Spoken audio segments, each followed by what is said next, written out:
How to start preparing for judiciary, like कितने घंटे पढ़ने चाहिए एलएलबी के टाइम पे या फिर जुडिशरी के प्रिपरेशन में। जो भी मैं स्टेप्स बताऊंगी आपको, सारा कुछ बहुत इंपॉर्टेंट है और सारा मैंने ऐसे सेट किया है कि क्रोनोलॉजिकल वे में ये करना ज़रूरी है और मैंने भी यही किया था। तो आप कुछ पैसे आप कमा रहे हो कि अच्छा कोचिंग मुझे मिला था, तो आई एम सो ग्रेटफुल। भी ये वीडियो देख रहे हैं और जो भी सीरियस है इस एग्ज़ाम को लेके, सबका क्लियर हो जाए। कैसे बैलेंस किया जाए एलएलबी के पढ़ाई के साथ जुडिशरी का preparation. Hello everyone, welcome back to my channel. I am Nikita and I am preparing for Assam Judicial Service from my home. और हाल फिलहाल पिछले महीने 26 ऑफ जुलाई हमारा प्रिलिमिनरी एग्ज़ाम हुआ है AJS का. सो या तो many of you were asking me about how to start preparing for judiciary. Like बहुत सारे स्टूडेंट्स ने मुझे मेल भी किया था और कमेंट में भी पूछा था कि कैसे प्रिपरेशन स्टार्ट करनी चाहिए और मैंने किस तरीके से अपना प्रिपरेशन स्टार्ट किया था, क्या बुक्स फॉलो करना चाहिए. ऑल्दो मैंने एक वीडियो पहले भी अपलोड किया था, like the basic sources for judiciary for all states, but अब अगर आपने नहीं देखा है तो आप देख सकते हो. मैं लिंक डिस्क्रिप्शन में डाल दूँगी, you can check it out. So इन्हीं सब क्वेरीज़ की वजह से मैंने सोचा है कि क्यों ना मैं एक वीडियो बना देती हूँ. आप लोगों के सारे जो डाउट्स हैं वो क्लियर हो जाएंगे और वीडियो को एंड तक ज़रूर देखना ताकि आपके सारे डाउट्स क्लियर हो जाए. ठीक है, so without any further do let's start.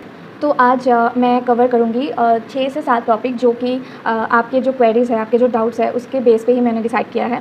सो अगर किसी भी एग्ज़ाम के लिए प्रिपरेशन स्टार्ट करने वाले हैं तो उस एग्ज़ाम का पैटर्न जो होता है वो हमें जानना बहुत ज़रूरी है. तो एग्ज़ाम पैटर्न ऐसा होता है, पहले होता है आपका प्रिलिमिनरी एंड देन उसके बाद होता है मेंस एंड देन इंटरव्यू.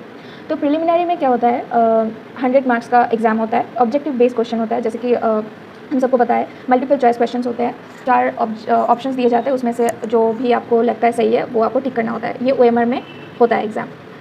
तो ये वाला एक थिंग है. तो 100 क्वेश्चंस में ये सब कुछ इंक्लूडेड रहता है. लॉ पेपर्स और 8 लॉ पेपर्स रहते हैं मोस्टली, और बाकी आपका रहता है GS और उसके साथ ही साथ आपका लैंग्वेज पेपर भी रहता है. और कई स्टेट्स में आई थिंक ज़्यादा भी होते हैं, मुझे इतना मालूम नहीं है. हमारे स्टेट में असम में 8 लॉ पेपर होते हैं और साथ ही साथ आपका इंग्लिश रहता है एंड देन GS रहता है. GS में रीजनिंग एंड एप्टीट्यूड भी इंक्लूडेड होता है और लैंग्वेज पेपर होता है जो कि है असमीज़. तो ये एक छोटा मोटा, ऐसे तो सिलेबस बहुत लंबा होता है, ये एक ओवरव्यू है सिलेबस का. ठीक, तो 4 होता है उसमें से मेजर लॉ और 4 होते हैं माइनर लॉ मोस्टली. और कुछ स्टेट्स में बहुत सारे लॉ पेपर्स होते हैं, तो वो आपको मिल ही जाएगा सिलेबस. CS या फिर हाई कोर्ट जो भी एग्ज़ाम कंडक्ट करवाते हैं उनके वेबसाइट पर जाके you can search it, like PYQs वगैरह आप देख सकते हो. तो ये एक चीज़ है. तो वहाँ पे 100 मार्क्स में प्रिलिमिनरी में आपको आपका डिफरेंट स्टेट का डिफरेंट ईयर का कट ऑफ रहता है, बट पास मार्क होता है 60. अगर आप 100 में से 60 आपको मिल रहे हैं तो लाइक आप पास कर रहे हो. और उसके बाद कट ऑफ का तो एक इशू होता है कि आपको कट ऑफ क्रॉस करना पड़ेगा, कट ऑफ टच करना पड़ेगा, तभी जाके आप प्रिलिमिनरी क्वालिफाई करोगे. एंड देन अगर आपने प्रिलिमिनरी क्वालिफाई किया है उसके बाद आपको देना पड़ेगा मेंस. मेंस में होता है सेम सिलेबस होता है और वहाँ पे आपको आंसर राइटिंग करना पड़ेगा. हाँ, और ऐसा नहीं है कि ईच पेपर 100 होता है. लॉ पेपर में ईच पेपर 100 नहीं होता है. हमारे यहाँ पे 2 हिस्सों में बांटा गया है 8 लॉ पेपर को. लॉ पेपर 1 होता है, वहाँ पे 4 मेजर लॉ होता है. लॉ पेपर 2 में 4 माइनर लॉ होते हैं. तो ईच पेपर में 25 मार्क्स करके होता है. 4 करके 200 मार्क का हो गया. और इंग्लिश का 100, 300 एंड देन GS का 100 हो गया 400 एंड SMEs 50 में होता है. ये क्वालिफाइंग पेपर है, इसका मार्क ऐड भी नहीं होता है, बस क्वालिफाई करना होता है. तो उसमें आपको लाना पड़ेगा 50 में से 17.5. तो ऐसा कैलकुलेशन कुछ होता है. और अगर आपने मेंस क्वालिफाई कर लिया है तो you are eligible for the next step, that is the interview. और अगर आपने इंटरव्यू भी क्वालिफाई कर लिया है तो congratulation, you are judicial servant now. और तब तो आपका ड्रीम भी पूरा हो जाएगा. एंड आई होप कि जो भी ये वीडियो देख रहे हैं और जो भी सीरियस है इस एग्ज़ाम को लेके, सबका क्लियर हो जाए. द नेक्स्ट स्टेप इज़ आप PYQ जो होता है हर एक स्टेट पे जुडिशरी एग्ज़ाम के, वो सारा आप डाउनलोड कर लो. उसके बाद एकदम शांत दिमाग से PYQ जो होता है वो आप एनालाइज़ करो कि कौन से ईयर में कैसा क्वेश्चन आया है और कैसा आ सकता है. और लाइक कुछ भी जो कुछ भी बहुत ज़रूरी आपको लगता है वो आप नोट डाउन करते जाओ. PYQ एनालाइज हर एक रोज़ करना बहुत ज़्यादा ज़रूरी है. तो थर्ड स्टेप ये है, आप डायरेक्ट रीड करना बहुत ज़्यादा ज़रूरी है. तो इसलिए आप डायरेक्ट रीड करना स्टार्ट कर दो. अगर आपने सोचा है कि जुडिशरी मुझे क्रैक करना है किसी भी सूरत हाल में, बैरेक्ट को ही अपना विपिन मान लो कि जुडिशरी अगर मुझे क्रैक करना है तो बैरेक्ट इज़ द ओनली विपिन. ठीक है, बुक्स वगैरह देखना जब बहुत ज़रूरत पड़े, आपको समझ नहीं आ रहा है बैरेक्ट से, तभी आप बुक्स को रीड करना. Otherwise it's like not necessary. आप एक बार पढ़ो, 2 बार पढ़ो, 3 बार पढ़ो बैरक, तब जाके आपको समझ में आ ही जाएगा। ऐसा भी कुछ रॉकेट साइंस नहीं होता है, समझ आ जाता है थोड़ा बहुत, क्योंकि हम जो पढ़ रहे हैं एलएलबी के टाइम पे या फिर पढ़े हुए हैं वही सारा कुछ लिखा होता है यहाँ पे, ठीक है। तो बैरक रीड करना बहुत ज़्यादा ज़रूरी है। And then fourth step is make notes. आप हर एक पेपर का, हर एक लॉ पेपर का एक अलग कॉपी बनाओ, जहाँ पे आप बैरक से रीड करके आप नोट्स बनाओ। वहाँ पे शॉर्ट नोट्स बनाओ, या फिर बैरक में कुछ कुछ इंपॉर्टेंट चीज़ें, कुछ कुछ केस लॉज जो कि बैरक में नहीं होते हैं। यूजुअली बैरक में बहुत सारे केस लॉज होते हैं जो कि बहुत लैंडमार्क होते हैं, बट अगर नहीं होता है आपके रिसर्च में, आपने कुछ ऐसा ढूंढ लिया है कि जो बहुत इंपॉर्टेंट है, कि लिखना बहुत ज़रूरी है याद रखने के लिए, तो वो आप बैरक में साइड बाय साइड लिखते जाओ। ऐसा नोट बनाओ कि आपको मेमोराइज़ करने में भी दिक्कत ना आए, एकदम ईजिली आप मेमोराइज़ कर पाओ, ऐसा नोट्स बनाओ। तो the next step is coaching necessary है या नहीं। ये हर एक एस्पिरेंट के दिमाग में रहता है कि मुझे कोचिंग लेना चाहिए कि नहीं।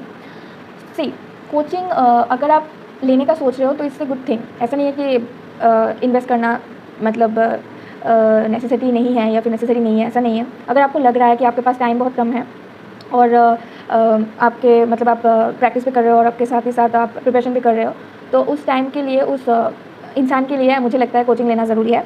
अभी तो 3 ईयर प्रैक्टिस वाला रूल तो आ ही गया है, तो इसलिए आई थिंक अभी से जो स्टार्ट करने वाला है, तो उन लोगों के लिए कोचिंग अगर आपको लगता है तो आप ले सकते हो, अगर आपको नहीं लगता है तो नहीं लेने से भी चल जाएगा, ठीक है। आपके पास ढेर सारा टाइम है और आप कवर कर सकते हो।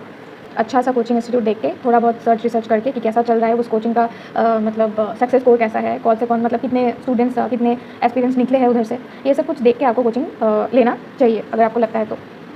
एंड देन सोर्सेस का वीडियो मैंने एक डाला है पहले भी, like the basic sources for all the states, जो कि बहुत ही ज़्यादा एसेंशियल है, बहुत ही मतलब बहुत बेसिक है, कोर है मतलब। तो वो सारे बुक्स आप फॉलो कर सकते हो, और वहाँ पे ही मैंने जो ऑनलाइन सोर्सेज भी मैं फॉलो करती हूँ अभी भी, एलएलबी के टाइम से मैं फॉलो कर रही हूँ वो सब यूट्यूब चैनल्स, टेलीग्राम चैनल्स, और जो भी वेबसाइट्स में मैंने वहाँ पे उस वीडियो पे डाला है वो आप देख सकते हो। अच्छा है और फ्रूटफुल रहेगा, I am sure. So the last end of course not the least step is कैसे बैलेंस किया जाए पढ़ाई के साथ, मतलब अगर आप एलएलबी अभी कर रहे हो उसी के साथ जुडिशरी की प्रिपरेशन, और अगर आप जॉब कर रहे हो या फिर प्रैक्टिस कर रहे हो उसके साथ आपका प्रिपरेशन कैसे बैलेंस किया जाए। सी इसका बहुत सब्जेक्टिव आंसर रहेगा, हर एक का तरीका अलग रहता है, और मुझे लगता है मैंने जो फॉलो किया था, मैंने एलएलबी के टाइम से मैंने 3 ईयर एलएलबी किया है, और एलएलबी के 3rd सेमेस्टर से ही मैंने प्रिपरेशन स्टार्ट किया था, ठीक है।